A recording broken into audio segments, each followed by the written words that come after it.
Okay, well, that was a long ramble for nothing.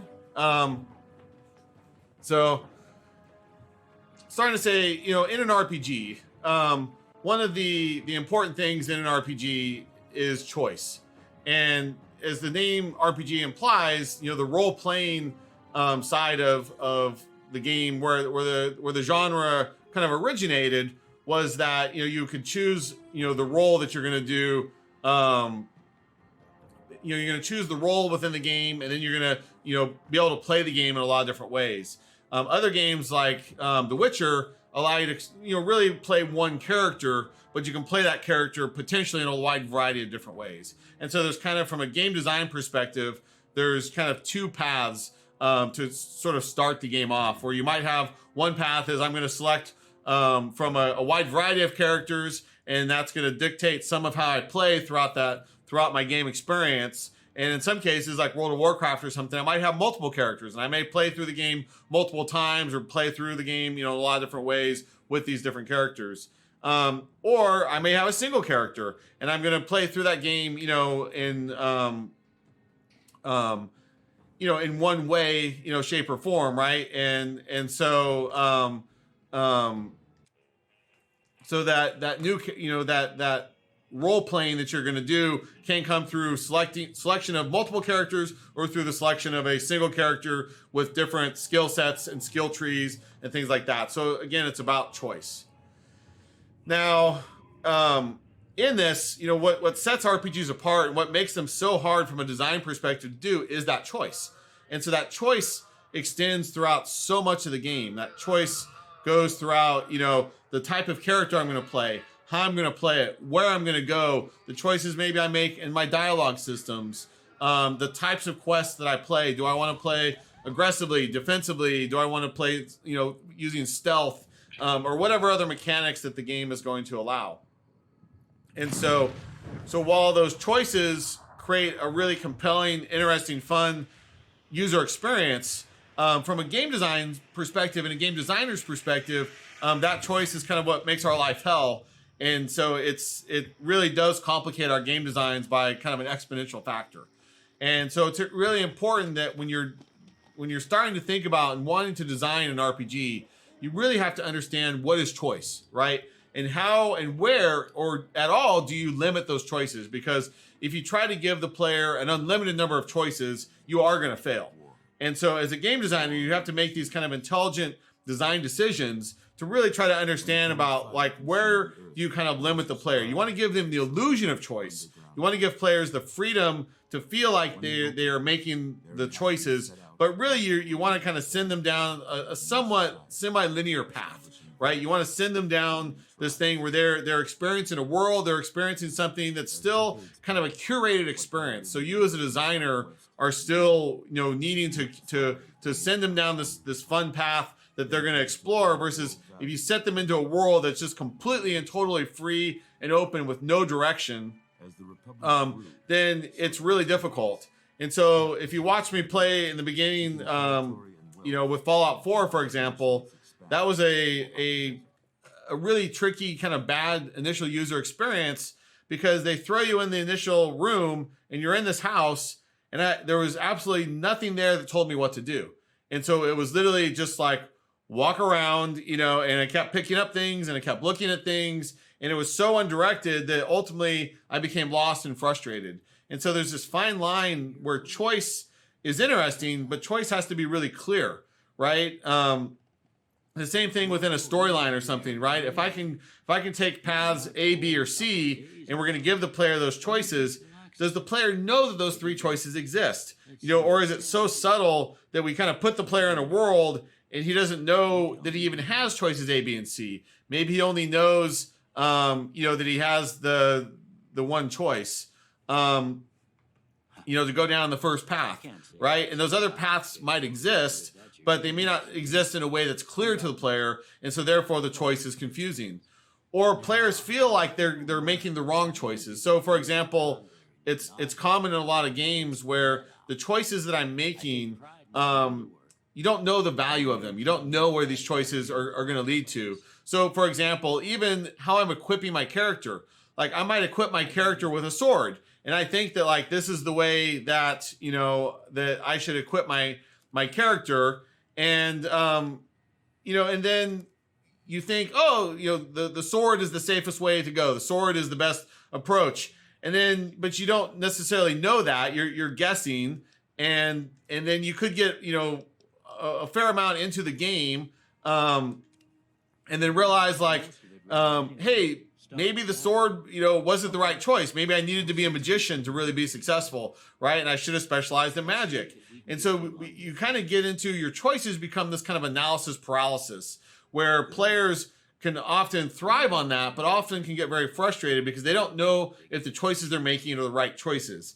And so it makes you kind of nervous all the time. You don't know like what you're supposed to explore. You don't know what you're supposed to pick up. You don't know like, where am I supposed to use my skill points? Where am I supposed to do these things? And so throughout all these options, throughout all these choices, I ultimately get kind of like afraid because I feel like if I make the wrong choices, then maybe I'm going to hurt myself down the road. And so as a game designer, you have to be really careful about making sure that those choices that you're making, that the choices that you're allowing the players to make, don't end up kind of screwing him in the end, or making him feel like he made the wrong choices, and so even things like your skill trees, like you could put a lot of your points sometimes into a particular skill tree, a particular path, and you want to kind of go down this path.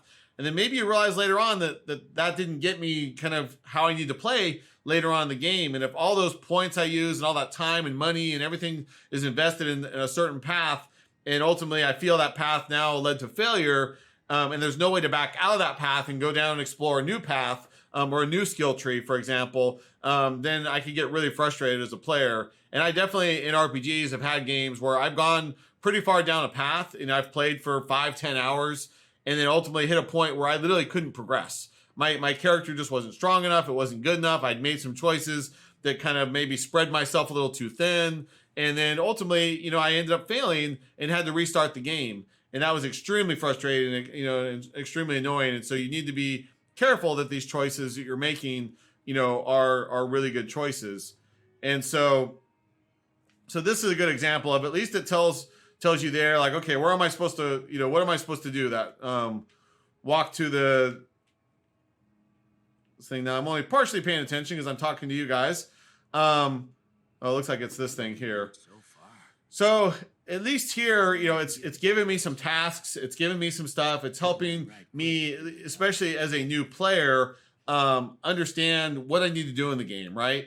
And so as a RPG designer, one of the things about choices is understanding when do you want to limit the player's choices and when do you want to give him like a lot more freedom and open up those choices. And this is really one of the key things in RPGs, is really kind of knowing like, okay, when are you going to have total freedom and when are you going to, be on this rail, and be directed. And throughout an entirety of the game, you may have times where it's going to open up and be more linear, and times where it's more open world and I can do kind of anything. But if it's always I can do anything, then again, players tend to get kind of lost.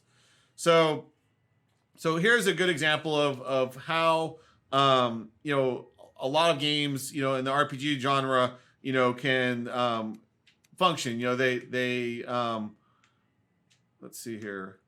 So it looks like I'm, points to go 4. But what's interesting about this is I don't know if I'm supposed to spend all these points here or if I'm supposed to spend the points, because if I go to 4, then I have like this massive character. But if those skill points need to be used in other columns, this is interesting. So they have that. Okay, so perception here, endurance. All right, so there. Yeah, I'm getting the 4 points to spend through charisma, intelligence. So it looks like everything's kind of at 4 right now. Or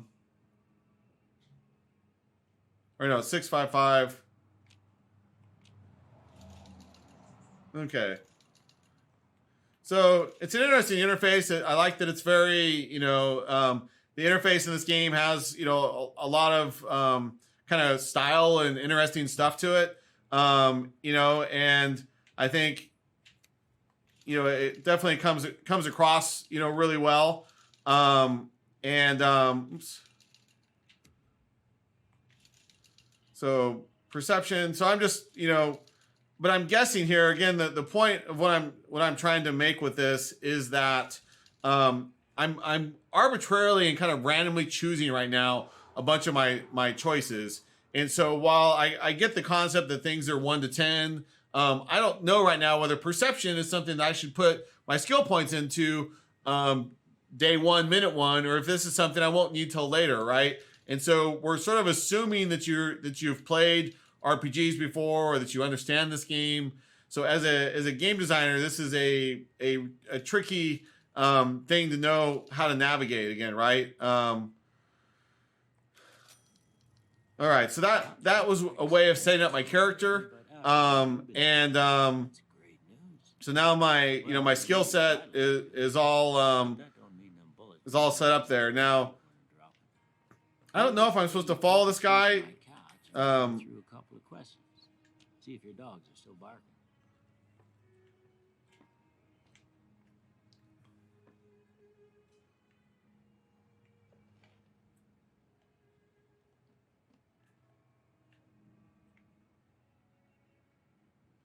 But this is that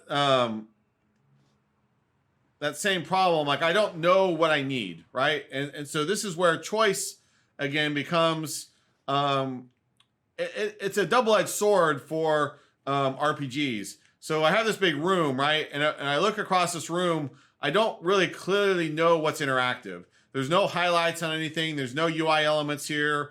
And so I don't know what my choices are. So what I have to do is I have to kind of mouse over all these things, so I have to cursor over all these things to sort of know what they are, right? But I don't even know if they're interactive until I go over them. And so I have to sort of look around, scan around, and, and in some cases even get close enough to something to sort of know, if that's something that I can interact with.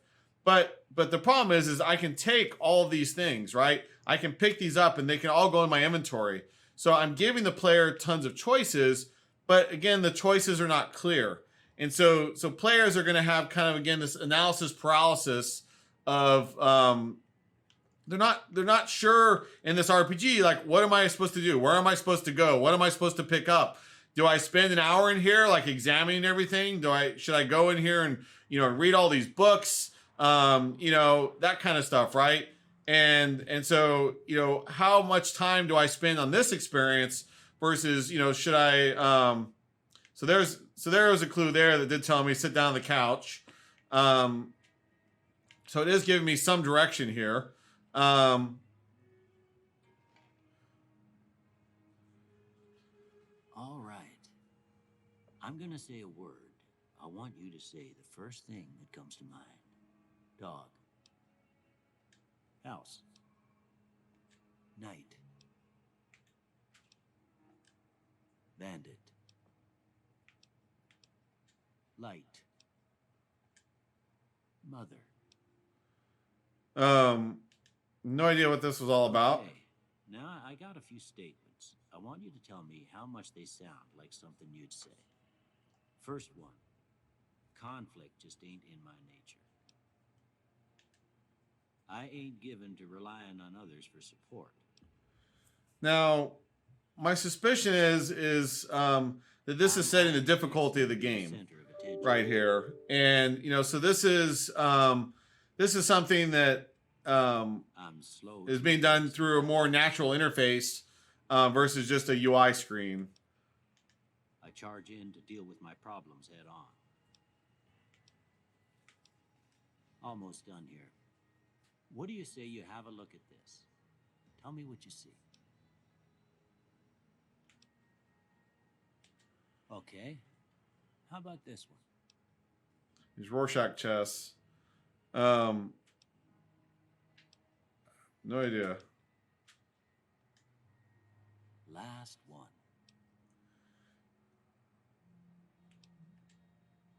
Well, that's all she wrote. I don't have nothing to... All right, so it was picking out. So it was an interesting interface there to pick out all of my skills. So again, when I started talking about this early in the stream, there's two approaches, right? There can be the approach that I have one character like this in Fallout, and now through all these menu choices and then throughout the progression of the game, I have all these skills, right? And these skills could be part of a skill tree. They could be, you know, a wide variety of different stuff. And so that allowed me through that conversation that we had was a interesting, unique mechanic to allow you to figure out what your initial skills were, right? And so you know, it's definitely a unique system. But the point of this being is that all these things are different, you know, areas that again relate to choice. And this is all again about like, how do I, as a game designer, try to understand how do I allow for all these choices? How do I allow for all these things to really, you know, affect me and affect the game, you know, in kind of a fun, you know, interesting way. And so it's really tricky because again, like if you're going to create a scenario where I can go in guns blazing, or I can create a scenario where I can go into say stealth mechanics and sneak in, or I could have a, you know, another scenario that might allow me to, you know, have a conversation and through that conversation, I can get through my stuff. And so there could be lots and lots of ways. And so you see here in this one screen alone, there's sneaking, which is stealth, right? There's speech, which is maybe talking my way through something. There's melee weapons, which might be, you know, maybe doing stealth kills or doing something more quiet. There's lockpicks, which means that's a sneaky, stealthy mechanic that I can come in through a back door or something like that. And there's guns and all kinds of weapons, you know, as well. And so you can see that, you know, even in one scenario, all these different skills could be potentially used or interpreted in different ways. And so some of this is great because again, the players get to pick their choices. The players get to say like, oh, this is what I want to do, right? This is the way I want to play. Like I'm a stealthy guy. I like to sneak around and that's who I am. And so you can often impose who you want to be or who you are in these games. And I think that's the beauty of some of these games is that we often impose kind of our own ways of playing amongst this. But again, that's where these choices are really exciting. But for you, as a game designer, these choices are the most complicated thing in the world to try to implement, right? Because you have to understand, like, okay, even if you're using and utilizing the techniques of emergent gameplay, you know, how do you implement, you know, lots and lots and lots of different techniques and ways? Because, for example, if I just created one scenario, I could get, let's just say I've played for an hour in the game, right? And I could set up this whole scenario that, you know, I need to get in there and steal something.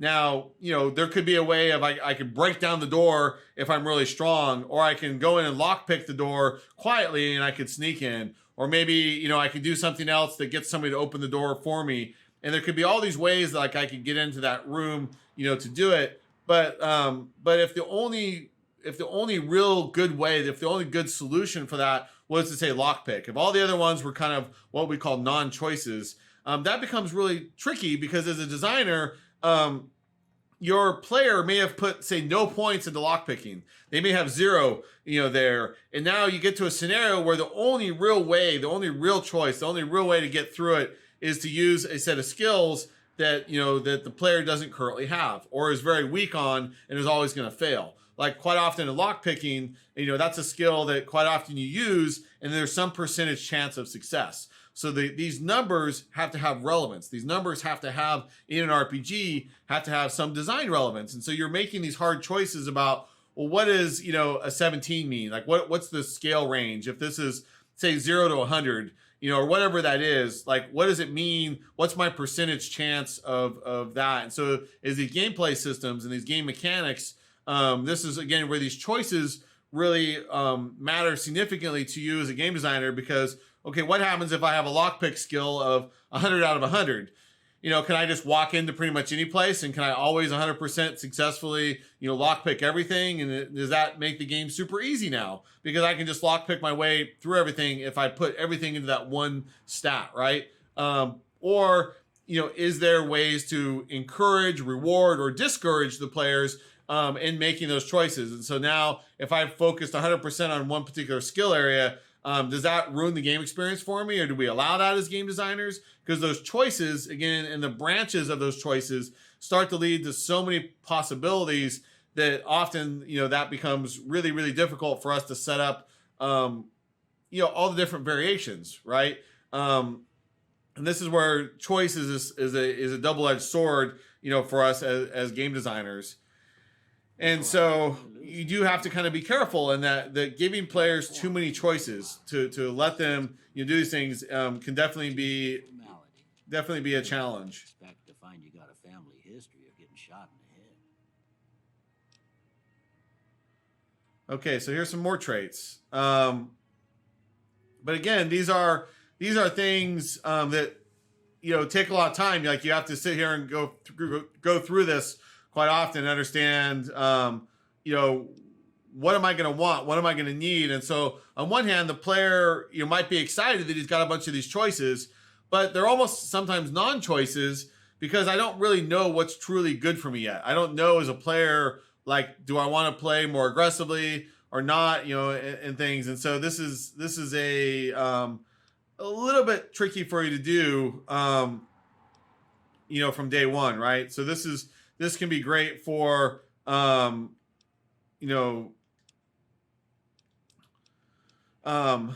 can be great for certain people, and certain players again, but all these choices can definitely be something that really bog people down, confuse people, and make it hard for them, right? I guess that about does it. Come with me. I'll see you out. All right, so that looks like that was most of my initial character setup. And again, this was just a fun, more integrated, interesting way to kind of set up my character. It definitely took a long time, to do in comparison to a bit more of a pure interface solution. But this is a much more immersive experience. Here, these are yours. It was all you had on you when you was brought in. I hope you don't mind, but I gave the note a look. I thought it might help me find a next of kin. I got a pistol, which is But it was nice. just something about a platinum chip. Well, if you're heading back out there, you ought to have this. They call it a Pip-Boy. I grew up in one of them vaults they made before the war. We all got one. Ain't much use to me now, but you might want such a thing after what you've been through. I know what it's like having something taken from you. And put... don't mention... You should talk... I reckon... But try...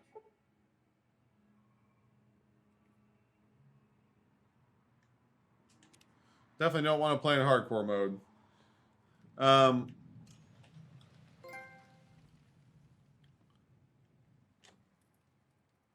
All right, so we're going to go outside and look around a little bit. So again, back to the design of these things, the challenge in this is figuring out how to design an RPG that's feasible to design in the budget, in the time, the resources, and everything else you have. And it's really easy with an RPG to sort of like shoot for the moon and to really like have this kind of big eyes of like, oh, we can go after The Witcher, we can go after Fallout, we can do that too. But you have to remember that often these games are very high budget.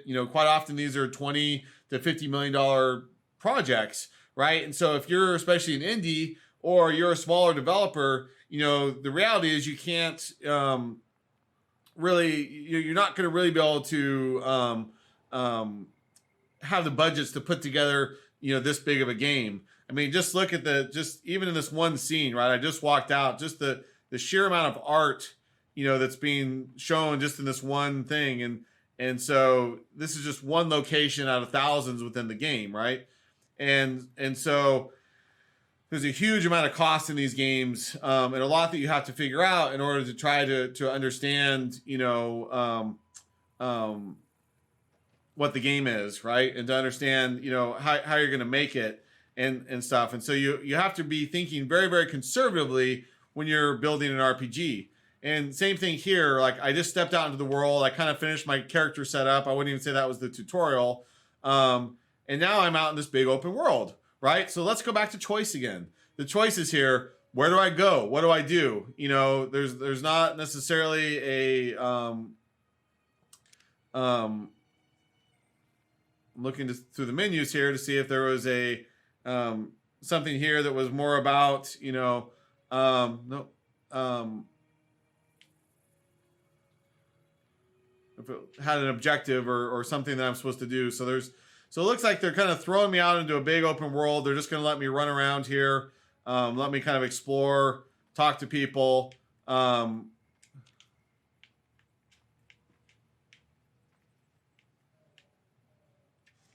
It looks like this guy's some kind of farmer. Hey there. Way too many strangers coming into town these days. No, looks like he doesn't want to have a real conversation here. So you can see again, it's back to choice.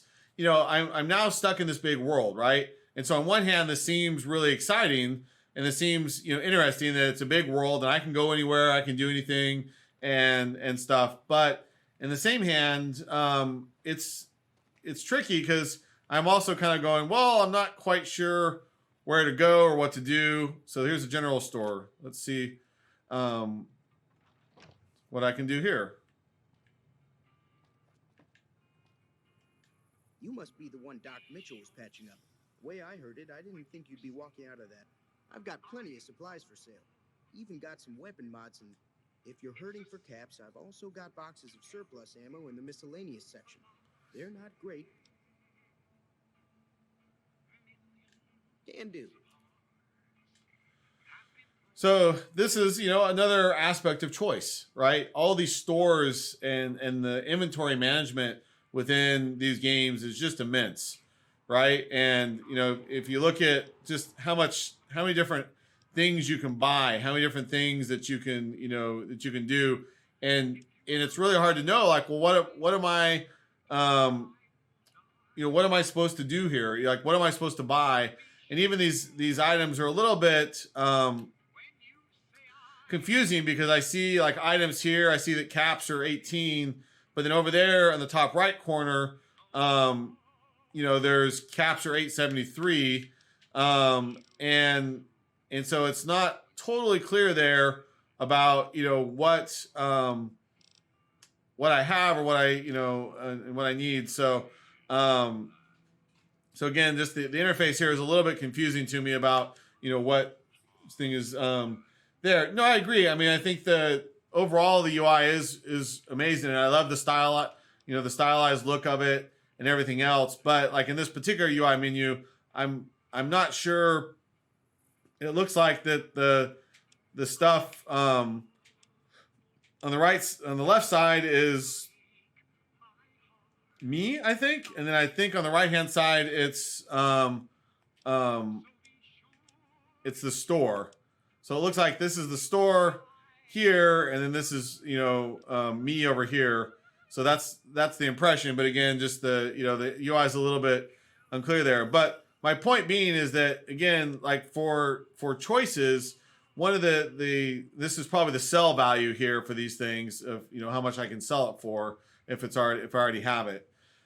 But again, you know, I just don't know, like, you know, I'm not sure, you know, which weapons are the best or things like that. So again, the choices, you know, the choices are a little bit arbitrary, you know, at least initially, right? And so you'll begin to learn the game, you'll begin to figure some of that stuff out, but it definitely is a little tricky. Let's focus on the game.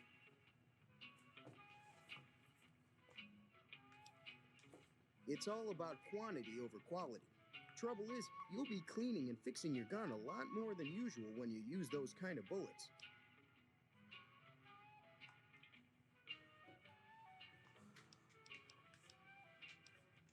Twice. Both times I drank a lot of liquor and lost most of my caps at the card tables. In that order, now that I think about it. If you ever get to New Vegas, be sure to visit Gomorrah. It's the best casino in the city. You won't regret it. Word of advice, behave. Between the NCR military police and Mr. House's robots, you don't want to be causing trouble on the strip.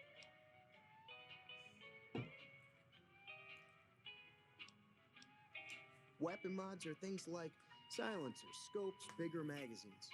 Special ammo includes things like armor-piercing bullets, which don't hurt the target as much, but let you punch through armor easier. There's also hollow point bullets, which have the opposite effect. You can kill unarmed... All right, so let's get out of here. Take it easy now.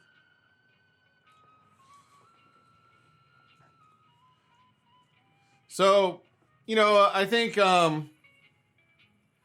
yep. So to reiterate, for those of you just joining me, today's topic is deconstructing RPGs.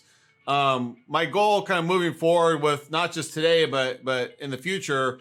In the couple weeks past, when I was doing live streaming, we were just doing, playing through some games and just playing and deconstructing that game.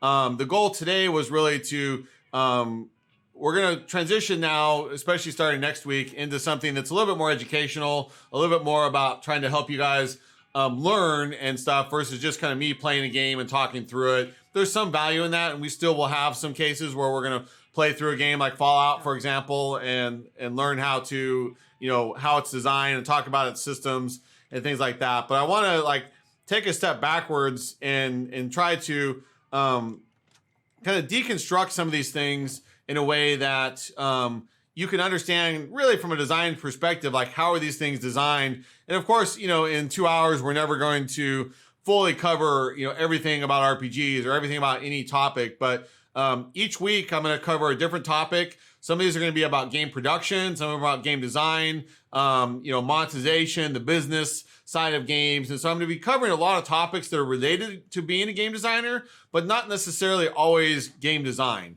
And so I think it's good for you guys to kind of understand why game design is hard, because it's so multidisciplinary, right? And to be a great game designer, you really have to be what they call a polymath. You have to be somebody who's interested and knowledgeable in a lot of different subjects and a lot of different topics. And so we're going to try to kind of each week, have some fun here, try to kind of play some fun games occasionally, check out some stuff that'll be useful. These are not scripted. I'm winging this whole thing. And so you have to bear with me a little bit. But I want to try to really, help you guys kind of understand things each week. And exactly. I mean, being an indie developer, it's 10x harder, right? When you're working with budgets and you're working with stuff, you just never be able to take on a game like this. And so part of what I want to try to do is also caution you guys, if you've never designed an RPG, and while they may sound sexy and cool to jump in there and design these things, they're really, really complicated. And to kind of, real quick, give you guys a little bit of background for those of you that don't know me, I've been in the industry for, about 28 years now. And, I've designed, probably about a dozen different RPGs, worked on MMORPGs online, which are exponentially harder to make than even a traditional single player or multiplayer RPG. But, I've worked on some really big franchises like Fable and things like that were some of this kind of seminal early, big console RPGs and stuff like that. And so, I do have a long history in developing RPGs, and it's definitely, instead of all the genres of games and the hundreds of games I've worked on, the RPGs are by far the hardest. Now, that being said, I think that there's a lot of stuff in our industry as game developers, both because of Unity and Unreal, because the tools have gotten better. There's more plugins. There's other stuff that there is. I think it has gotten a little bit easier. It has gotten a little bit less risky to develop a larger game. I think that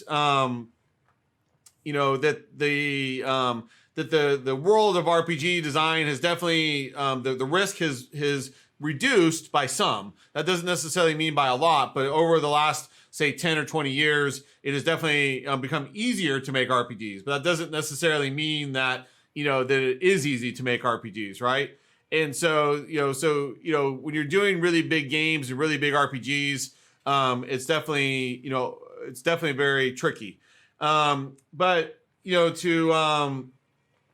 to minimize the risk is really about, from a designer's perspective, how do you, again, reduce choices? And that you'll hear me keep coming back to choice, because everything about RPGs is really about choices, right? And you have to figure out how to reduce those choices and figure out how to do things that are going to be, good for both the game design, but also the production. Because a big part of the production of these games is is just, can you do it with the time and resources you have?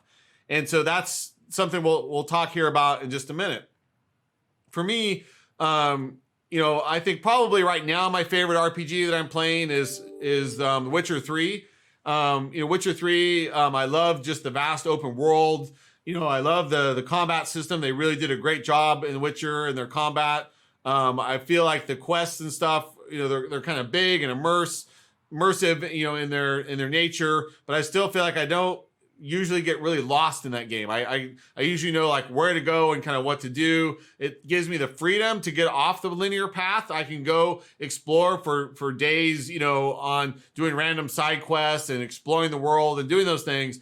But if I ever need to know exactly what to do next, I always know immediately like what puts me back on track, right? And so for me personally, I like to have that, there. As far as all-time favorite RPGs, hard question. I mean, I think as we've progressed, throughout the years and the stuff that's that we've liked and not liked, it's funny. Like I still go back to the Ultima games and Ultima 7 specifically. I think Ultima 7 was the game that kind of changed my life in college, and I played that so much I almost failed out of college, I think. And so, Ultima 7, while it's very primitive by today's standards, had a tremendous amount of freedom at the time and just had this amazing world that just like opened my mind, into like what it would be like to make games. And it was kind of that first game that really inspired me to really want to go like professionally make games. Versus I'd been a gamer for years, since Pong and Atari 2600 and, forever. But that was like that first game that really just made it this amazing experience that just like really made me think differently about games and think more about how they were made, versus just playing them and stuff. And it was just the immersiveness of the world and the stories and all the stuff that game had that really set it apart. Now, talking about game design and stuff, and these choices again, one of the things I want to talk really briefly about, because I know a lot of you are artists or aspiring artists, and some of you may not even be game designers. Some of you might be aspiring game designers, or some of you may be wanting to know a little bit more about game design just to see how you can be a better artist. But I know that CG Spectrum especially, we have, lots and lots and lots of artists. And I know some of those are with us now. And so something I'm also going to be doing in the weeks to come, but in every week, is to try to bridge the gaps between art and design, and to try to kind of show where, depending on the game and the team and everything else, where the boundaries between being an artist and being a game designer kind of start and stop, right? And the reason I'm mentioning this now, what I want to talk about, is the way that we make choices again. So the choices as a game designer, if I'm sitting down day one and I'm designing this new RPG, whether I'm an indie developer and I'm working on something really small, or whether I'm a AAA developer making Fallout 5, I still have to constrain myself. I still have to make choices that are going to matter, because I still don't have the ability. You're never going to have the time and resources. Even if somebody hands you $50 million, you're still not going to have the ability to make the absolute perfect game that has everything in it. You still have to make choices in your decisions. And those choices are both from a game design perspective about what's going to be fun, but you're also having to be thinking about the choices about, how are you going to produce this thing in the time, the budget, and everything else that you have, and really get the amount of content out there that you really need, to be able to have, in the time and resources you have. And so keep in mind as a designer that everything you design, everything you do, every choice that you make as a game designer, which ultimately is a choice that the player is going to have in the game, will impact the game in some way, shape, or form. And so a good example of this is, I was designing an MMORPG in China. I used to have a company in China for about 6 years that we were building. I actually lived in China for 4 years, in Tianjin, China, and really immersed myself in the Chinese market, because at the time that was the big, and still is one of the biggest, booming markets especially for RPGs and MMOs and, now mobile games and stuff. But the Chinese market at the time was almost as much money in totality as the rest of the world put together.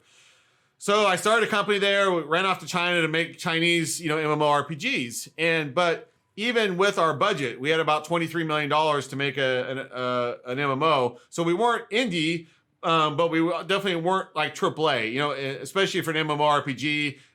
Teams, considerable products of that same size were maybe 3, 4, 5 times the budget that we had. And so we had to make smart choices. We had to decide from a production standpoint, how are we going to design an RPG that has the world size that we need? We need to design an RPG, that was smart, because we had to make these smart decisions about how are we going to use our resources.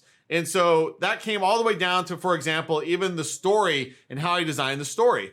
I knew that I didn't have enough art, time, and resources to create all these custom characters in the game. I couldn't create hundreds and hundreds of characters in the game. And so, because I knew the art team didn't have the time and the resources to model, texture, and animate, 2 or 3 or 400 different characters. But I knew in the game that I had a creative player system. I had the ability to have modular characters, right? So I knew the art team already had that ability to share lots and lots of pieces. And we knew that for the player characters, especially in MMORPGs, we had massive amounts of armor sets, weapons, and all this stuff that was highly reusable. But we also needed to make sure that like the enemies in the game and all the PvE type stuff, the AI driven enemies in the game were going to have, a lot of interest in them. And so we had to make choices about how is the art team going to function. But if the game design team wasn't designing and making the right choices for the production, then the art team might have been handed something that says, hey, go make 400 characters, and they would have failed because they couldn't do that. But the designers might have tried to force that. And so what I'm saying is, in this particular case, I came up with this idea because the game had time travel in it, that I wanted to create an RPG that basically had lots and lots and lots of enemy characters. And so I came up using the idea of ancient Egyptian mythology, where you had gods like Ra and things where they're like humanoid characters with animal heads and things. And so there was this whole mythology behind that. So I created a storyline like that, where all of the enemies in the game basically were humanoid characters, but they had just an animal head and animal hands and, sometimes animal feet. So from an artist perspective now, each new character was really just a head and hands. And so that simplified the production of those characters tenfold. And so that was a huge thing, in order for me to bridge the gap between the design team and the art team, that me as a designer was making these really smart choices, that it was allowing me to make an RPG of this scale, of this massive scale, in order to do, something that was, really big in scale for a much smaller budget. And so we also made other choices in the environment. So in the characters, we made those choices to reuse a lot of assets and just tweak the characters a little bit.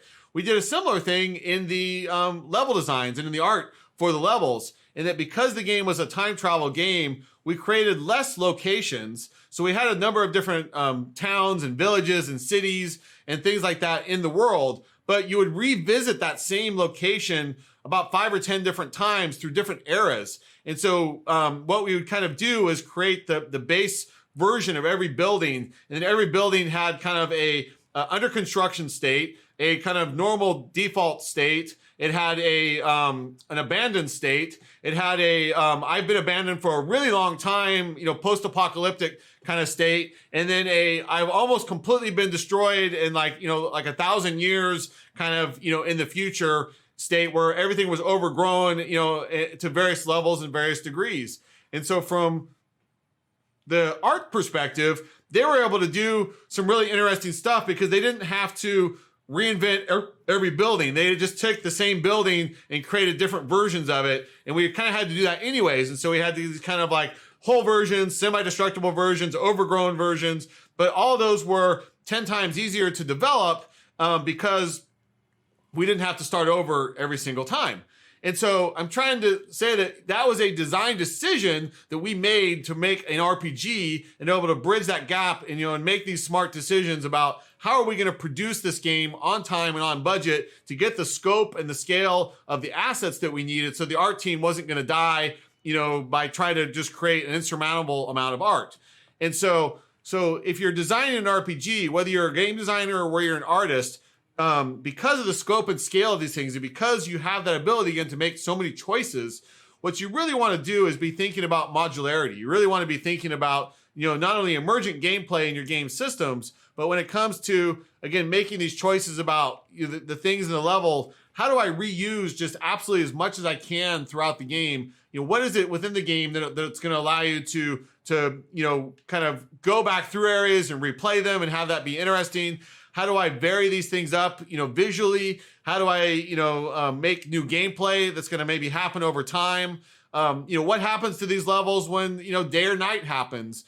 Especially if we have a big open world game, which open world is, again, a problem that's being solved more and more and more. If you think about open world games back when like GTA came out, and even up to the era of like GTA 3, I worked on one of the first open world games called Mercenaries. Back then, especially on like PlayStation 2 and original Xbox, like the tech that we did for Mercenaries was incredibly hard. Like the streaming tech of just being able to stream in a massive open world at that scale was an incredibly hard thing to do. There was no commercial game engine that could do it. Even the proprietary engines were really, really, really hard to figure out how to stream that stuff in. And so we made a lot of choices based on what our technology could do because of the limitations of that technology. And so the design decisions, again, had to fit what our production, and technology choices were made about. And I can't stress that enough with RPG design, that it's a lot more complicated than just the game systems. And the game systems are already exponentially more complicated than any other game. But if you don't understand how to make the right choices in your production and also how to make the right choices and limit the choices in your game, then you're going to be, from day one, really struggling, right?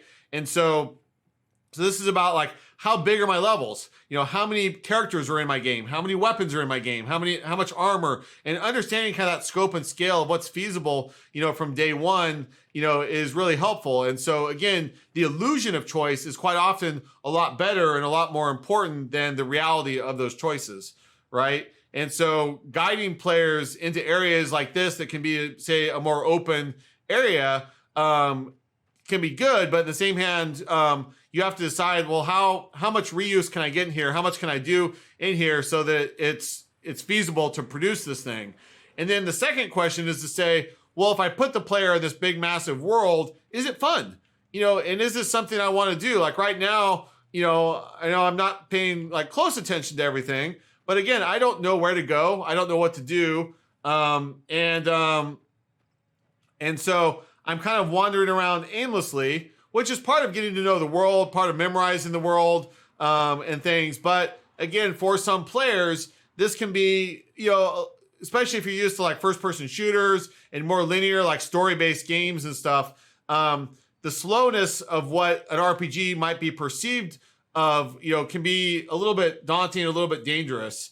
And so you have to be, you have to be kind of careful for that.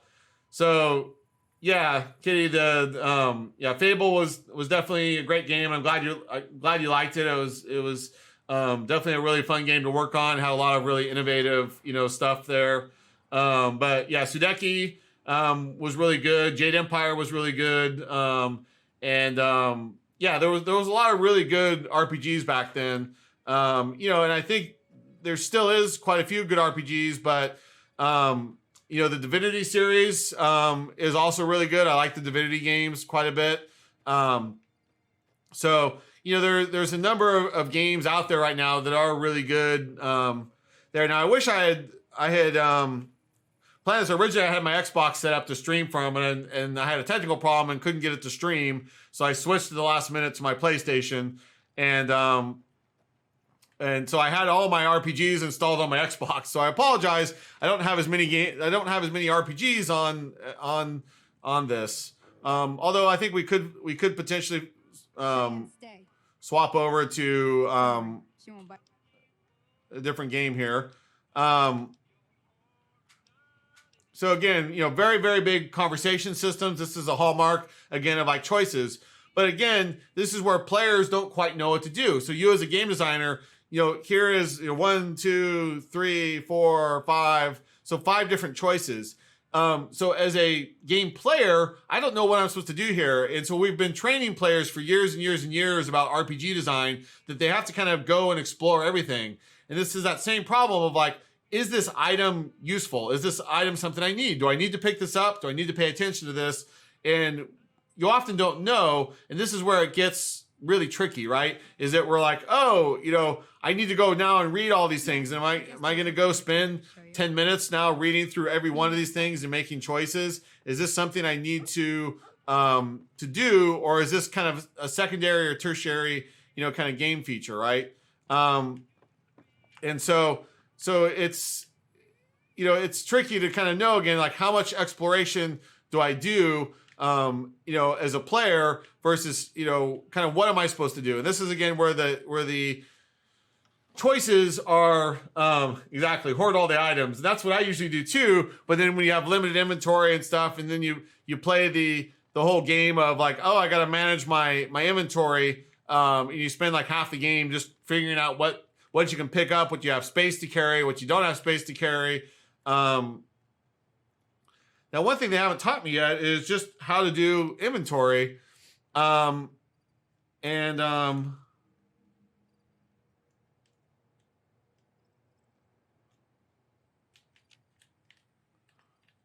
I'm pressing buttons right now to kind of see.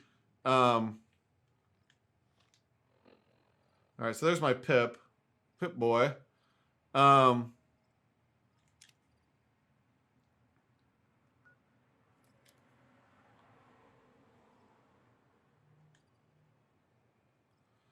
right, so looks like,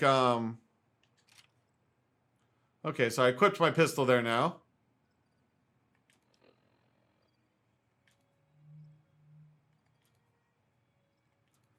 All right, so inventory problem solved. At least I know I have my gun. I don't know if I'll need it or not. Nothing's been hostile yet. But again, as a game designer, the point I'm trying to make, today, because it's the one I think topic that's the most important in these RPGs, is again about, how to limit those choices, and whether those choices are how big the world is, or how unique the characters are, or how many weapons I have in the game, or what my skill trees are, or how many character classes I have, how many different story plot lines do I have, how many different branching paths do I have throughout the story.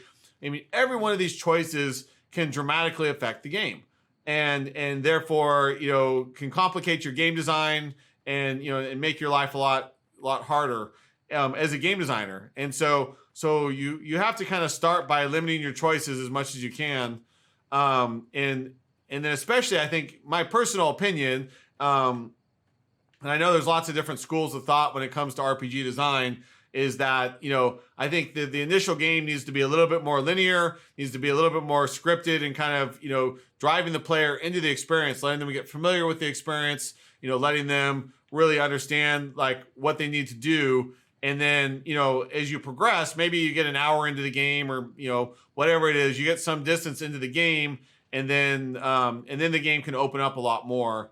So it looks like this is probably the only place in the game that really had anything here, it seemed like, to interact with. So that's why I came back in here. Way too many strangers coming into town these days. No offense.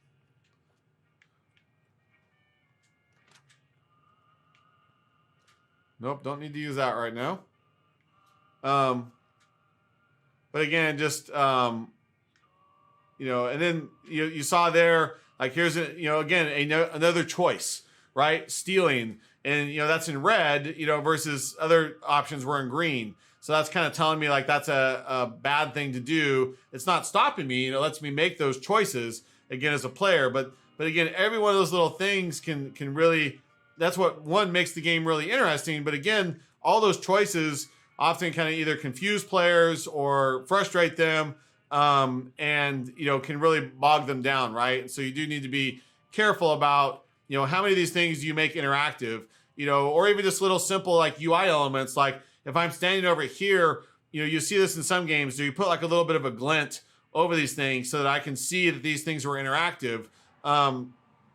and trying to know which choices matter, right? And it's really that in kind of the end, like, making sure that the choices I make need to feel important to me. So me as a player, when I'm making a choice in an RPG, I want to know that like I'm driving my character down a path that he becomes the person, this fantasy person that I want to be, right? I want to be, the stealth guy, or I want to be the super assassin, or I want to be, this or that. So I'm going to often drive as a player. I'm often have in my mind the type of person I want to be. And so I'm therefore going to make these choices.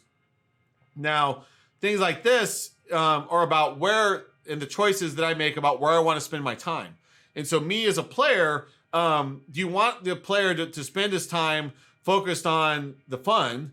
Or, there's this kind of side, and this is two schools of thought. There's not a right or wrong answer here, guys. This is about what do you want and what do you like and what do you believe your consumers are going to like? What do your users want, right? And so do your users want to focus more on like combat? Do your users want to focus more on, exploring the world and crafting, and what does that mean, right? Like when they're doing that, versus like in this particular case, I'm running around and now there's all these books and stuff here. And again, I don't know what's important. I don't know what I need. And I'm kind of walking around aimlessly trying to decide if I should steal things or not, what the ramifications of that stuff is. And, I'm spending a lot of time doing this. And so this is not wrong, but you have to understand as a game designer that when you're making these choices, when you're putting them, you're putting the player here, the player doesn't know what these choices are. So the player is going to kind of, fumble around and meander around and do all this stuff. And now the player could very easily just get frustrated, right? The player may say, well, gosh, this game is really boring. And therefore, why am I playing it, right? Because now, like, I want to go kill something. I want to do something. I want to get people in there and playing, in a more interesting way, right? I want to get people playing my game as a game designer and having fun in it. And is the fun part like having conversation after conversation after conversation, or searching through 10,000 items to play, or to figure out what to pick up, or is the fun that I want my players to play and more about combat and other areas. And so you as a game designer need to sort of understand what's important there. Go ahead, Ryan. Now, as a side note, I want to point this out. You'll see that one of the ways they're using visuals and using lighting to use this now is, you're not quite sure what to do. You're not quite sure what to do, but here they're using the light. And so the rest of this thing is kind of dark, but they've purposely highlighted this thing as probably something I need to do. And I need to come up here and, and activate. And so, here's a good example. I need science skill of 25 to hack this terminal. And so again, that's something I know now I'm gonna have to later on decide if I'm gonna come back and do.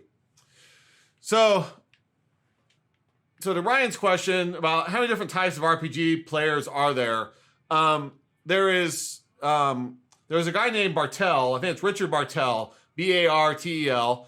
And maybe Ryan, you could do a quick search and do a link to his character analysis. So he has a grid of 4 different types of characters, and he kind of did a big analysis of the 4 main player types, and kind of that everybody's on some spectrum of like, I believe it's, I remember off the top of my head his 4 types, but I believe they're explorers, killers, socializers, and something else. Now his types were more about, thanks Ryan.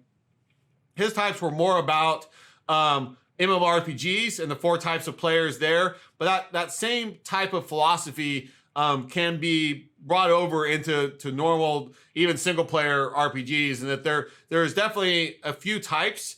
Now, not every RPG has to support every type, right? So you as a game designer, again, the choices that you make and the choices that the players have is all up to you. So it's up to you. Like you could have, let's call it an action RPG, right? And you could have a game that's really much more focused on the action, the combat, and things like that. And that's a very valid choice, and it's a very valid subgenre, right? And so the types of players like a socializer probably wouldn't be present in an action RPG.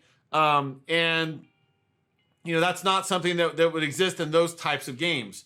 And that's a very valid choice that the design team can make, in order to limit the scope of the thing.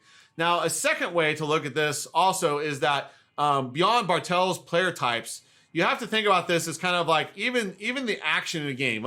Let's abstract this out even just to action games in general, not even RPGs, but just action games in general and stuff. You can have a lot of different types of players. So there's players that want to play more action, and they're going to want to go in guns blazing. And even within those types of characters, there could be characters and players who like to play long range, mid-range, and short range. So long range being sniping, mid-range would be like assault rifles or something that are kind of, let's say 50 yards out. And then, short range being, something that's more like melee weapons.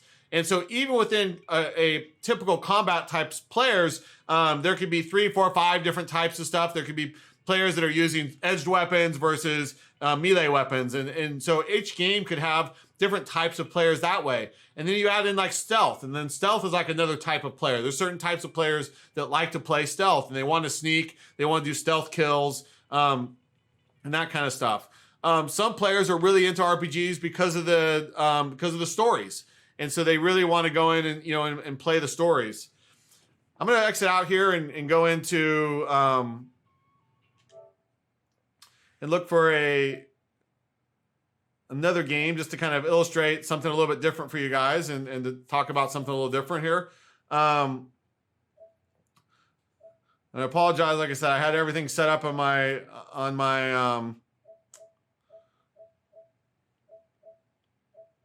I'm looking for something that's a bit more of a traditional, oh, there we go.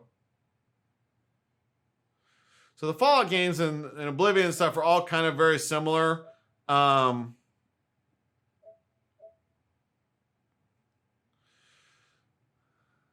guess we could look at,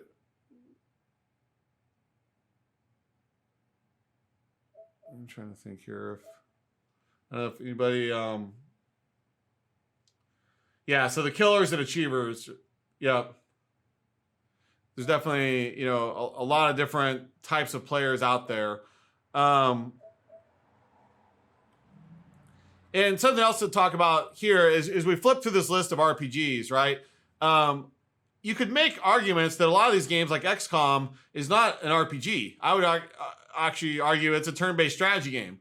And so the genre of RPG is very, very, very vague, right? There's a lot of games that have, RPG type mechanics in them. And they may be, considered an RPG, but you could kind of argue whether they really are RPGs or not. And so, that's something that's kind of important to understand, right? And let's look at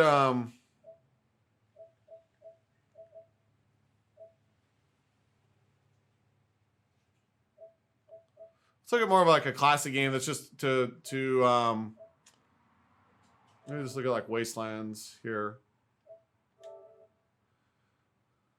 So anyways, I mean, the trick again with RPGs, and I'm not diving super deep into the game mechanics and stuff like that are there, but really, again, what you're looking for is how do you create interesting choices for players, but not spend so much time and work and effort to make those choices that ultimately it bogs you down as a game designer and, and your whole team, right? And so this can be, really tricky. Another example of this would be games that have different plot points and different storylines that are branching. So if I, in my game, if I'm going down a linear path and then, the path branches left or right, and, we don't know necessarily which way to go, right? And so we go down the left path and we head down some arbitrary path, and that we don't necessarily know, like maybe that right path gets completely lost to us once we've gone down and made a choice. Choices A or B. If I choose A, B may get cut off forever for me, and that's this weird thing. And so as a designer, you might have to do the work to do A and B, But the reality is most players are going to see A or B, and they're, you know, and so half of your work kind of gets used, and we often go into the things where we think that people are going to replay our game and stuff like that. But the reality is most people don't replay games, not unless it's just absolutely incredible. And so we can spend a lot of time creating choices for players that ultimately players never see or never appreciate or never know exactly, you know, what to do. And so you do have to be careful about those choices that you offer, right? And you have to be really careful that the choices are really obvious to people. So if I come even to the simple A-B branching path, you know, either, you know, make them know that, like, you know, let's just say the path is, you know, and I use the word path literally and figuratively. So by path, I could also mean like, you know, a direction. So let's call it good and evil, you know, as a simple way of understanding like a choice, right? So I could be somebody who kills everybody. I could be somebody who saves everybody, right? And maybe there's a third path that's somewhere in the middle where I'm balanced and I'm kind of doing a little bit of everything. But does the player know that that's a choice he's making? Does the player know that that changes the game? Or does that change the game? Like, if I go in guns blazing and kill everybody, what does that mean to the game? If I go in really stealthily and I go in and talk to people and I go in and help people and I do good things, what does that mean to the game? And does the player know that those choices have meaning? Does the player know that that thing is going to affect the game, affect the story, affect my gameplay mechanics, and affect things in a way that matter to me, right? And I think that's the hardest problem with RPG design, is that we often kind of establish these norms and we establish these things that we think are going to be kind of straightforward, but we also don't know, you know, how to relate those to the player in such a way that it matters to them. So, so Alpha Bean, let's see. This may be slightly unrelated, but do you have any tips for making a more linear game still very engaging? We have a game we are working on that has a hub world and levels, but are struggling with the ideas of how to make it feel less linear. So, yeah, it's a hard question. You know, I think there's definitely a lot of techniques to give players a sense of freedom, a sense of openness, a sense of, you know, making stuff, you know, feel engaging. So if you think about a game like Diablo, for example, which is probably a classic example of a hub and spoke game. And for those of you that don't know what that is, just to clarify really quick, a hub and spoke game is kind of a methodology where, just like the name implies, you typically have what's called a hub, which is quite often a town, or something central to the game. That could be your base, it could be a town, and it's something that I come back to all the time. Now, like in Diablo, there was a town that at the end of every dungeon, I would basically come back there, and that town would be the place where I'd buy and sell everything, I'd get new quests, I'd talk to people, and so on and so forth. And then at some point, I would get a new quest or I'd get a new dungeon to go in, and I'd go down that path, and, you know, and I'd go down and maybe play for 30 minutes or an hour and go down some linear path. And then at some point, when I hit the end of that path, I basically either teleport back, or a cutscene brings me back, or something now brings me back to that hub, and I'm kind of back to that same place. Now I can kind of rinse, cycle, repeat, and that's what a hub and spoke, you know, model is. Now, the problem with that is it can sometimes feel less compelling, right? Because you feel like I'm just kind of going back and forth. And so there's a lot of ways to approach this, you know, Alpha Bean, where, for example, one of the techniques I've tried to use in the past, I was doing a game, I put together a game concept and a prototype when I worked at Microsoft, based on the Age of Empires franchise. And if you guys know what Age of Empires is, that was a really popular real-time strategy game. I designed a few of the games, and so that was a franchise that I worked on and oversaw the design of for a long time. And at one point, we wanted to do a non-RTS game, you know, in the Age of Empires franchise. And so I had the idea of mixing Age of Empires, the world and the universe, historical, with a Diablo model. But one of the things that bothered me about Diablo is that ultimately, I think to your point, Alpha Bean, is that it kind of gets repetitive. After a while, I kind of stopped caring. I keep going down these linear paths, and I collect a bunch of loot. I do a bunch of stuff. I do some things, and I kind of come back to my hub. But after a while, after I've done that 5, 10, 20 times, I don't care anymore. And I stopped caring about Diablo. I stopped running, I stopped, I ran out of things to buy. I ran out of things to be interested in. And ultimately, while it's still an amazing game, don't get me wrong, Diablo is still one of my all-time favorite games, especially Diablo 2. I do get bored with it, right? And there's that certain thing where it didn't quite work for me. And so in this Age of Empires game, I took that formula and I wanted to create a hub that people cared about. And so what I did was I created a reason for me to go out and collect all the weapons and collect all that stuff. I created more meaning and more purpose for those linear levels. And so when I came back to that hub was not just the traditional like buy and sell things and stuff like that, but it actually became a city that I was building. So I kind of integrated in a bit of a city builder game into that. So my hub was going to grow over time and I could decide which buildings to build and how to build them, how to upgrade them, and all that stuff related to new gameplay. But also, as I was collecting all the weapons and stuff, I was also building an army. And so there was a big training field, and it would start off with nobody there. There's just a guy, a sergeant, who was training everybody. And as I brought him weapons, and as I brought him stuff, he would then recruit the people. And so if I brought him, say, swords and shields and armor, he would then recruit a swordsman. And so suddenly now I'd see a swordsman out there training, and then if I brought him, bows and arrows and other stuff, he would create bowmen and he would just start creating this army. And so over time, I was building this big army and I was building the city and I was creating something that felt important to me as a player. And that to me brought more value and more meaning to this kind of standard hub and spoke gameplay. And so that was one technique that I used about how to make it feel less linear, because I also was going back to a lot of the levels over and over, and I didn't care about the repetition because I had meaning to what I was doing there, and I had so much different variety in kind of the techniques and the ways that I could do. So I could outfit my own character in different ways and stuff that would all allow me to kind of play each thing in different ways. And so that linearity can be broken up by giving some meaning there, but also allowing for more replayability and encouraging it and not making it feel too grindy.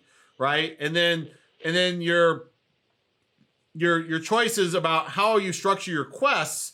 So a big part of RPGs, which we haven't really talked about yet, is really the quests. And not that you absolutely have to have an elaborate quest system for an RPG, but most RPGs have a really, really deep story. Most RPGs have, an elaborate quest system. And those quest systems are the heart of a significant number of RPGs. And I would argue are almost kind of required to be there, for them. And so those quest systems, again, can be done in such a way that they're very, very linear.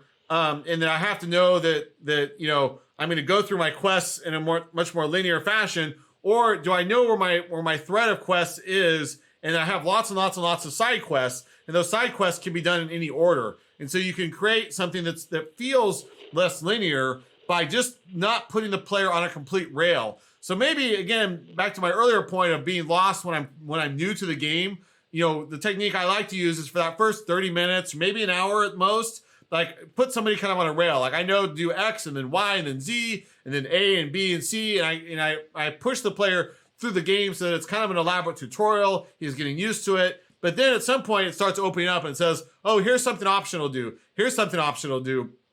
Oh, by the way, it doesn't have to be a quest. It can just be like, go explore the world and just go find things and go harvest stuff. Like if I learn how to craft, for example, I might need to have, a bunch of plants that I need to do that I'm going to use to create potions. And so I might just want to go through the world and like look for these plants that I can ultimately bring back and then craft into this new potion. And so if that's something that I really like to do, I can go do that. But I could also maybe go buy that potion, from somebody and spend some money to do it. And so that's an example of like two different paths through the game that will make it feel like it's a lot less linear. And so if you can think about ways like that even in a hub and spoke model, if each one of these kind of linear paths also has little branching paths, might have ways where I only play through, say, half of a level, and then I can maybe teleport out, or maybe I find a secret door that leads me somewhere else, and figure out how to kind of branch those things around and encourage players to come back to them can be really important. Or things like in the Ratchet and Clank games, when I worked on those, we would put in a lot of stuff that required like new skills, abilities, or items that you wouldn't get till later in the game. And so as I was moving through a world, I might, for example, see a door and know that door, I can't open it. But later on, I'll find something that's like the gold key. And now I know that gold key is going to open that gold door. So I now want to go back and replay that level just to get to that gold door and see what's behind it. And so again, the game felt less linear because I'm bouncing around and doing things all over the place, and all that stuff has meaning, right? So, Jono, let me, you had a comment about, have you guys heard about an old RPG, Vampire the Masquerade Redemption from Activision? Yes, and in fact, if you haven't played it or if you haven't checked it out, as a quick aside here, something as a game designer, and especially as an RPG designer, that I'm a big believer in is our roots as game design and RPG design came from pen and paper. And if you don't know, that Vampire the Masquerade was an amazing like pen and paper RPG, and I have all the books and all that stuff, and I used to play the pen and paper version of Vampire the Masquerade. Now the story, I think, and the gameplay and stuff was pretty good. It definitely had, its faults. I do agree. Like Bloodline was definitely not as good as the first one, but they definitely were pretty fun games. But if you haven't checked out the pen and paper RPG side of that game, it's definitely worth checking out. And if you're an aspiring game designer and you've never played a pen and paper RPG, you definitely got to do it. You got to go old school a while. Like go play some D&D, go play some GURPS.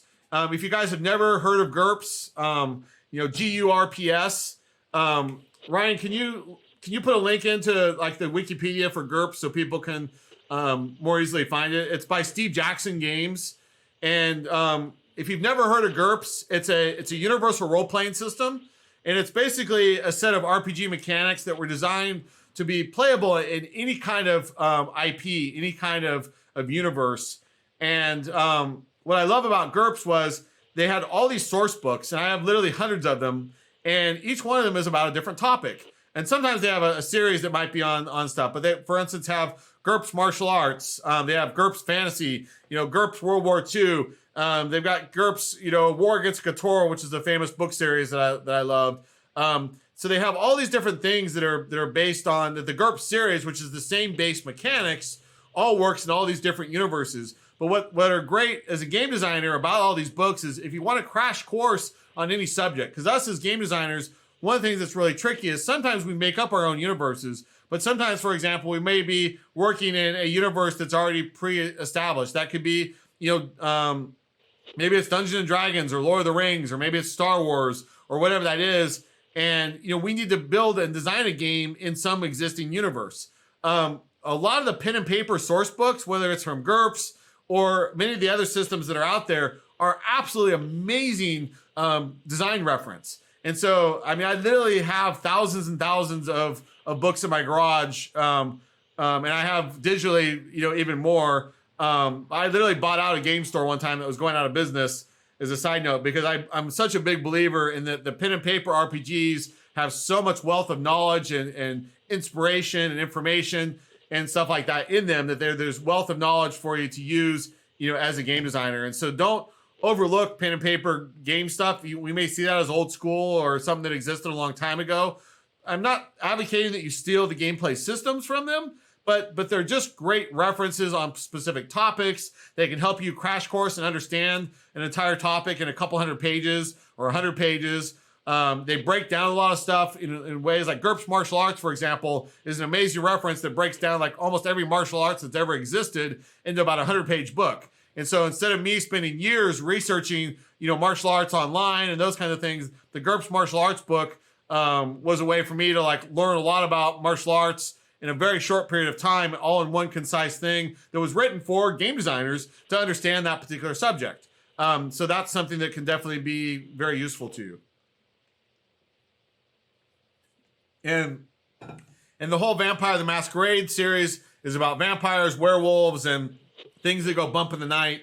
And so if you're ever working on a game that has to deal with any kinds of vampires, werewolves, and that whole subgenre of stuff, definitely go check out the vampire books, as another reference, because they're definitely, there's a wealth of stuff there, and play the games as well. But again, don't underestimate the value that those books bring. So we're just going to go through this and, check this out. And again, this is where choice matters, but also choice is difficult, right? In that we're being thrown. This is, we're the first minute in the game, and we're throwing all these characters, but we don't really quite know, like, what are we going to need, right? This is where these choices are a bit more of an illusion of choice, or a bit more of an arbitrary choice, because right now I don't know. I mean, I don't really know what a hunter is exactly. I don't exactly know what a negotiator is. Now, I know in theory, in real life, what a negotiator is, but in the context of this game, I don't know. Heavy Rain was also really good. I don't know what a negotiator does in this game, so I don't know if I need one, right? Do I need to have, I don't really see, I guess the hunter is probably my close ranged, person. It looks like, but my assault rifle skill is only 2. And I don't see anything that's necessarily my, I guess strength might have been, weapons. But again, the hunter doesn't seem like they're terribly great at, attacks, not any better than anybody else. I mean, their assault rifles at 2. Even the medic has a handgun of 2. The other guy, the slick negotiators, got bladed weapons of 2. So it seems like everybody's got a base attack of like 2. So there's not necessarily a really clear-cut person. The sniper we know is a long-range person. I guess the hunter's supposed to be my close-range, person. And then a medic to heal me, and a negotiator to help me, I guess, talk to people. But again, I don't necessarily know, what choices I'm making there. And so again, you have to just be really careful when you're giving choices to players, especially in the beginning and early on. The players don't necessarily know what those choices mean, right? And so you do need to be really careful about that and really understand, like, what are these choices, and why are they important, right? And how do you to make these choices matter, how they make them important, and things. And so everything from the weapons I choose to the character classes, to the conversations I choose, to like being good versus evil, all these things in RPGs are really, really, really important. And and you have to really understand, again, what do these choices mean to me as a player? And I can't, like I said, stress enough just how important that is, to you as an RPG designer. And but this game has a lot of history. Like Chris Avallone here, who's on the writing team. Chris is a good friend of mine. Chris was the guy that was, and then Brian Fargo as well. Both have amazing track records in RPGs. Chris was at doing a lot of the original games back at Black Isle Studios, if you guys remember Black Isle Studios. And he did dozens and dozens of some of the biggest RPGs out there. So he's arguably probably one of the best RPG designers and writers out there right now. So the pedigree of both Brian Fargo, who's kind of the owner of the company, and he also came from that same Black Isle Studios company, and then a big group of them broke off and started Obsidian Entertainment. Obsidian Entertainment also was where Chris was at for a long time, and then Chris struck off on his own for a while, and then rejoined forces with Brian. And they all used to kind of work together.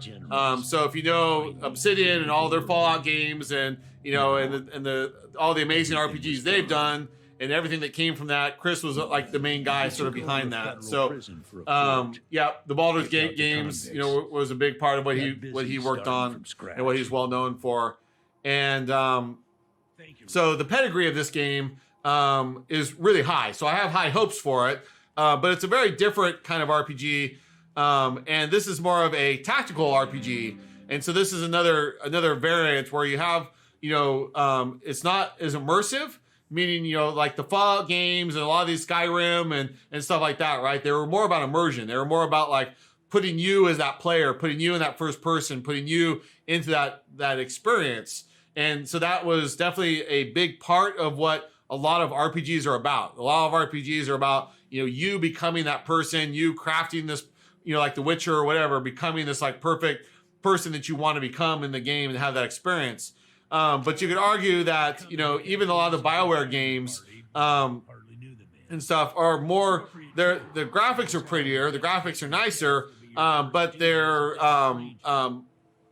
still about controlling and creating a team of characters, right? Versus playing a single individual.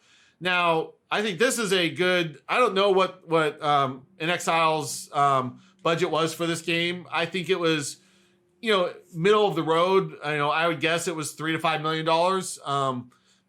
That's a total guess, but that's kind of my impression about that. Yeah, John. Diablo 4 also, looks very exciting as well. Now, I think this is a good contrast to kind of see like a really big budget RPG and seeing the design choices again. So now when I'm talking about choice again, this is the choices that me as a game designer or me as the game development team, the choices that we're making in order to be able to put out a really solid game. And so you'll notice that the quality of the graphics, not that this looks bad, but it's definitely not as good as when we just were looking at Fallout, right? There's definitely a lot less art. Ace had been trying to locate the camera is more locked. And so because of that, that's allowed them to focus on certain things. And so they did not have to have as, disturbed me greatly. So I'm going to exit out of here. About a future where man and machine. Are you walking away from me, recruits? I'm not much better. I know you're going to be tempted. It looks like they're kind of forcing me to. I'll give you the locations of the towers. It's about a day's walk. So again, Neverwinter Nights is really good. Yep. There you go. Good luck out there, recruits. So I kind of wanted to get in and run around. And so again, in a tactical RPG or whatever, and however you want to classify this game, this is definitely a very different experience than Fallout. And so they both can be RPGs, right? Oops. Why are you still here, recruits? Oh, that's not what I wanted to do. There, recruits. I was trying to pick up the shovel. It's very sensitive.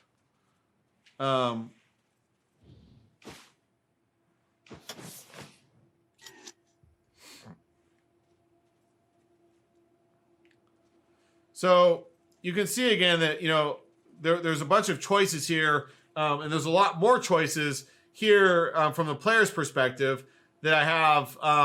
The character there in the center with the star under it is the character I'm currently controlling.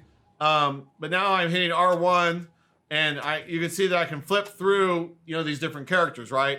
So now from a tactical perspective, I'm able to do a lot more, right? Now, the AI is following me, and stuff, but I'm sure as I get in and learn the game and the interface, there's going to be a lot of things that I'm going to be able to do, and be able to maybe, leave one character, say one place, and then, and then take somebody else to another place and be able to play it a lot more tactically. And so you can see how this is a hybrid that, again, the choices that the player, is making in this game definitely, are going to matter. Now, again, you see that like I can do camera controls, and I have basic rotation, but I don't have any pan or tilt. So my left analog stick is just moving me here, but I'm just only rotating. So again, that was a choice that limits immersion, but allows the development team to optimize their engine a little bit more. It'll run a little bit faster. And, all these things are done for, a variety of reasons. Oh, dang. He headbutted you right in the butt.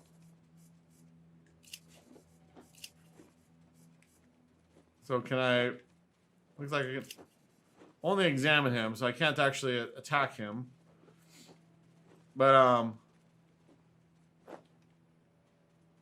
so... I don't know if I want to leave yet or not. Well, let's go ahead and leave, because we only got a few minutes here left. And please, we've only got a couple minutes left, so if you guys have any questions, shoot them at me right now, and... happy to answer anything else you guys have. Yeah, the Might and Magic games were really good. I love those as well. I played the heck out of those. But as you guys can kind of see, I mean, we're not ever going to cover a topic as massive as RPGs. I mean, we could have a week-long class on this, and we could probably have a year-long class on just how to design RPGs. And we do cover some of this in my class, but you know, but this is a big topic. But I just kind of wanted again to talk about today about RPGs and choice, and getting you guys to understand as game designers that, you know, these choices that you're making at a lot of different levels are really affecting the game, you know, in a lot of ways. So like here's another example of a choice as a game designer, as a game developer that they made. So you notice that, like, if you looked at Fallout, if I had one city and I had another city, I could literally run my characters from point A to point B through this big open world. But as a smaller indie developer, they chose to have this unique interface here that allows me to kind of just move this icon through the world, right? And I can kind of see where I'm going. And other games like Zelda and stuff did this in the past as well. And sometimes even in Zelda, where I'd move like my one little icon thing around, you might actually hit a point where suddenly somebody would attack you. And I don't know if they're going to do that here or not.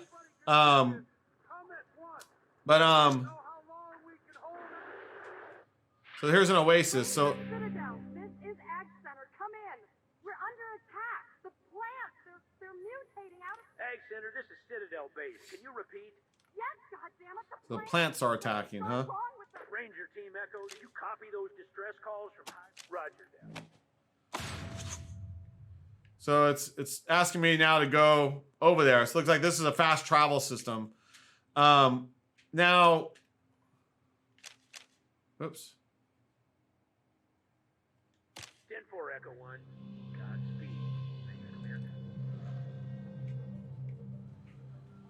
So again, this is an interesting choice that the developer made in order to make this a lot simpler. 10-4 Echo 1. Just got a call from the Level Lupe mine. They've got some 10-4 Echo 1. Send you...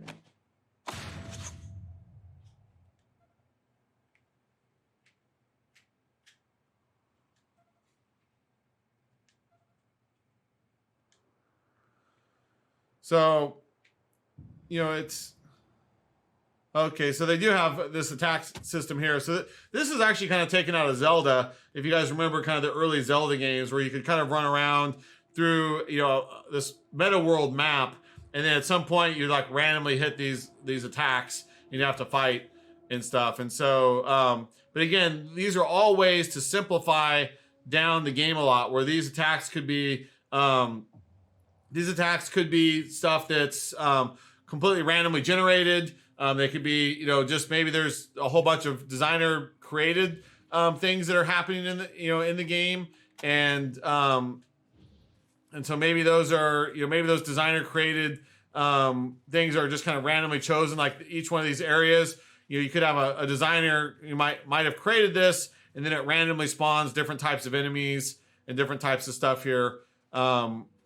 But again, you know, there's lots of choices that us as game designers are making in order to try to get these games done on time and on budget. And because of the sheer scale of, you know, of these games, of RPGs, you know, in general, we have to be very aware of kind of what, you know, of the, you know, the choices we're making, and, you know, how we're making them, and so on and so forth. So it looks like,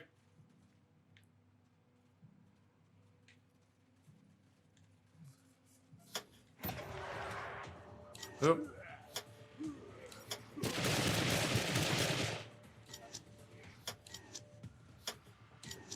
So I'm skipping through the tutorials really fast here, but obviously very deep with lots and lots and lots and lots of stuff. And so here it goes into a grid-based, you know, attack system, right?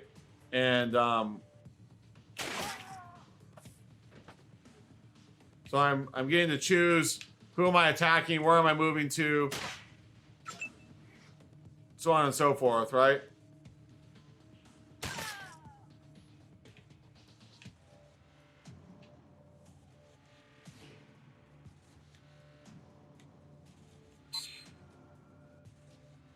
So this is a turn-based system. You can see that each person has a certain number of points allocated for it. And this is, again, a very different system than a real-time combat system. So again, the choices that never saw Gorky 17, but again,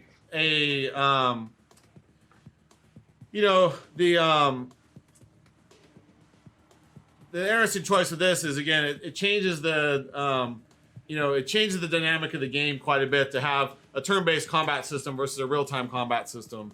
So, again, these are all choices that are designed to change the gameplay experience, but they're also designed to, quite often in this case, designed to simplify the systems down so that you want to be able to have, under control, like all of your game systems, right? You want to make sure that, you're not going too big. And so as an indie developer, they had to make choices about which things to do and which things not to do, right? And so by simplifying, say, the combat system and going to a turn-based system and simplifying that, it appealed to these types of players, the tactical players more, but also I'm pretty sure it was done in a lot of ways just to make sure that the combat system was easier to develop and less challenging to develop, that a smaller team could achieve, right? And it just was a much simpler. You don't have as much like animation and stuff to worry about when you're doing these types of turn-based combat systems. And so that's a topic for another day. But just keep that in mind that they probably made the choices of like a turn-based combat system specifically to save time, save money, and things like that, and things. And so all of these decisions, the choices that you make as a game designer, the choices you make as a game development team, and the choices that you allow the player to have are all things that are going to make or break you when you're designing an RPG. So anyhow, I guess we'll wrap things up. I wanted to thank you all for putting up with me today, and hopefully I'd love some feedback if you guys like this format. If you saw what I did last week or in previous weeks where I just played a game and talked about a game, please let me know if you like this format, or if you have suggestions for the weeks to come. Do you want me to ramble on topics like this and try to, teach you guys a little bit? Or would you rather me just kind of play through a game and deconstruct it, and stuff? And so thanks, John. I appreciate that it's helpful and that you liked it. But, I'm definitely here for you guys. I want to build a relationship. I hope you guys keep coming back. So I want to create something that has value to you, right? So please, please let me know, in the future what you want, and you can come find me, as well, and leave comments about, if you have topics you want to, topics you want to talk about, please let me know, down the road, and I'll keep trying to find more topics that really interest you guys, that are, especially the ones being loyal to me that are around. I want to make sure you guys, I'm talking about stuff that interests you. So again, please, let me know, and please give me feedback, anytime.